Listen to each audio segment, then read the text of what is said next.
الحمد للہ رب العالمین والصلاة والسلام علی اشرف الانبیاء والمرسلین نبینا محمد وعلی آلہ وصحبہ اجمعین اما بعد سئل رسول اللہ صلی اللہ علیہ وسلم، آپ صلی اللہ علیہ وسلم سے سوال کیا جاتا ہے، اور اس حدیث کو امام حاکم نے اپنی کتاب المستدرک میں نقل کیا ہے، اور حضرت ابو امامہ رضی اللہ تعالیٰ عنہ اس حدیث کے راوی ہیں۔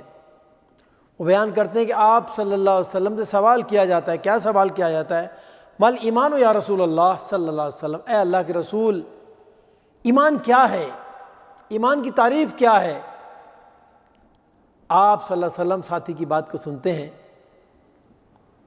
اور جواب میں ارشاد فرماتے ہیں، اذا سرت کا حسنتک وساعت کا سیئتک فانت مؤمن۔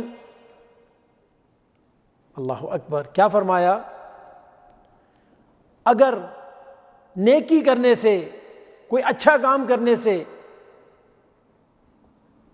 خیر کا کام کرنے سے تجھے خوشی محسوس ہوتی ہے، مسرت محسوس ہوتی ہے، تجھے اچھا لگتا ہے،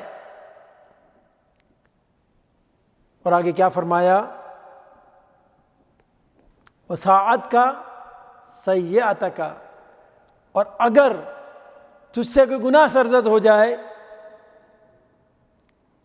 تجھ سے کوئی برا عمل ہو جائے، کوئی برائی سرزد ہو جائے،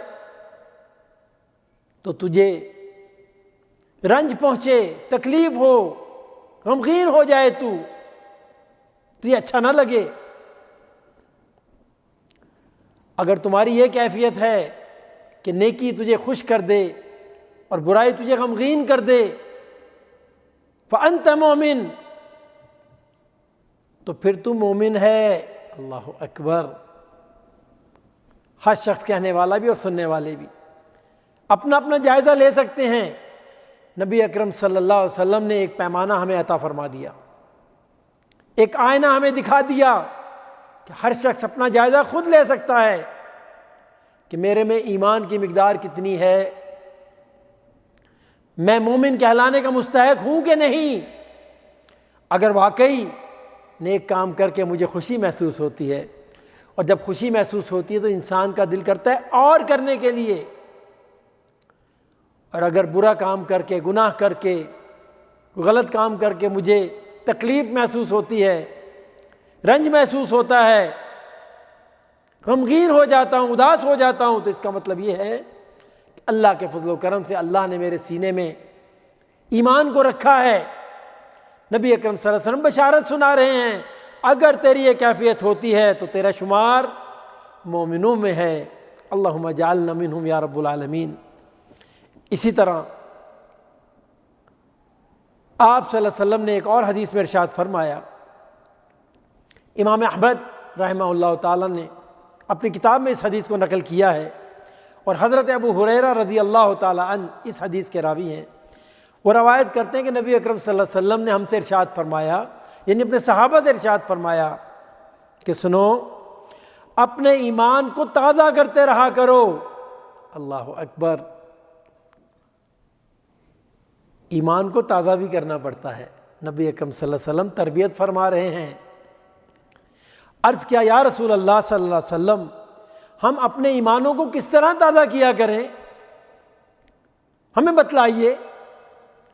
آپ صلی اللہ علیہ وسلم جواب میں ارشاد فرماتے ہیں، لا الہ الا اللہ، اس کلمے کو کثرت سے کہا کرو۔ جب تم کثرت سے اس کلمے کو کہو گے تو تمہارا ایمان تازہ ہو جائے گا۔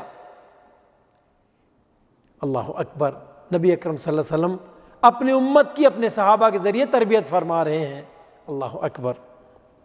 اسی طرح ایک اور حدیث میں آتا ہے، امام ترمذی رحمہ اللہ تعالیٰ نے اپنی کتاب الجامع میں سے نقل کیا ہے، حضرت ابو ہریرہ رضی اللہ تعالیٰ عنہ اس حدیث کے راوی ہیں۔ آپ صلی اللہ علیہ وسلم کیا ارشاد فرما رہے ہیں؟ فرمایا، جب کوئی بندہ دل کے اخلاص کے ساتھ لا الہ الا اللہ کہتا ہے تو اس کلمہ کے لیے یقینی طور پر آسمان کے دروازے کھول دیے جاتے ہیں۔ یہ وہ کلمہ ہے جو اللہ کو بڑا ہی پیارا ہے، اللہ کا محبوب ہے یہ کلمہ۔ جب کوئی دل کے اخلاص کے ساتھ، یقین کے ساتھ، ایمان کے ساتھ اس کلمہ کو کہتا ہے تو کیا ہوتا ہے؟ آسمان کے دروازے کھول دیے جاتے ہیں، یہاں تک کہ یہ کلمہ سیدھا اللہ کے عرش تک پہنچتا ہے، یعنی فوراً قبول ہو جاتا ہے۔ اللہ اکبر۔ بس اس کی ایک شرط ہے۔ شرط کیا ہے؟ فرمایا کہنے والا کبیرہ گناہوں سے اجتناب کرنے والا ہو۔ اللہ اکبر۔ کیا مطلب؟ یہ جو چھوٹے چھوٹے گناہ ہوتے ہیں میرے بھائیوں، اس کو تو اللہ تعالیٰ اپنے فضل و کرم سے، اپنی رحمت سے خود بخود ہمارے حساب سے مٹا دیتے ہیں۔ قرآن کریم میں اللہ تعالیٰ نے خود ارشاد فرمایا ہے وَمَا أَصَابَكُم مِّن مُّصِيبَةٍ فَبِمَا كَسَبَتْ أَيْدِيكُمْ وَيَعْفُو عَن كَثِيرٍ۔ اے لوگو، تمہارے اوپر جو مشکلیں آتی ہیں، جو مسائل آتے ہیں،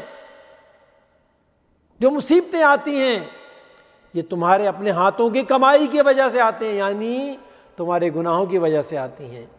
وَيَعْفُو عَن كَثِيرٍ، جبکہ اللہ رب العالمین تمہارے کتنے ہی گناہ ایسے ہیں کہ تمہیں خبر بھی نہیں اور تمہارے حساب سے اس کو مٹا دیتے ہیں۔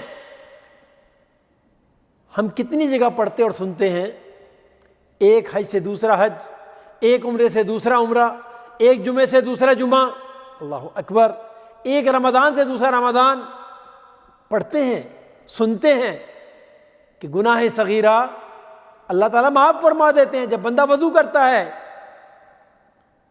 منہ دھوتا ہے، ہاتھ دھوتا ہے، پاؤں دھوتا ہے، سر کا مسح کرتا ہے، آپ صلی اللہ علیہ وسلم کی احادیث مبارکہ میں کیا آیا ہے کہ گناہ پانی کے ساتھ گرتے چلے جاتے ہیں۔ کون سے گناہ ہیں یہ گناہ صغیرہ ہیں۔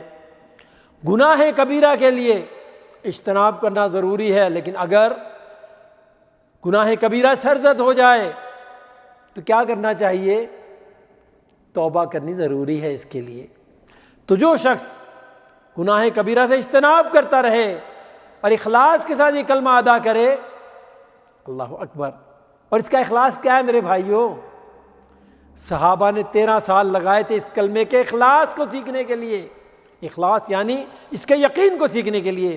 اور 13 سال کے بعد جو نبی اکرم صلی اللہ علیہ وسلم نے ان کی تربیت فرمائی تھی، وہ کس نہج پہ پہنچ گئے تھے؟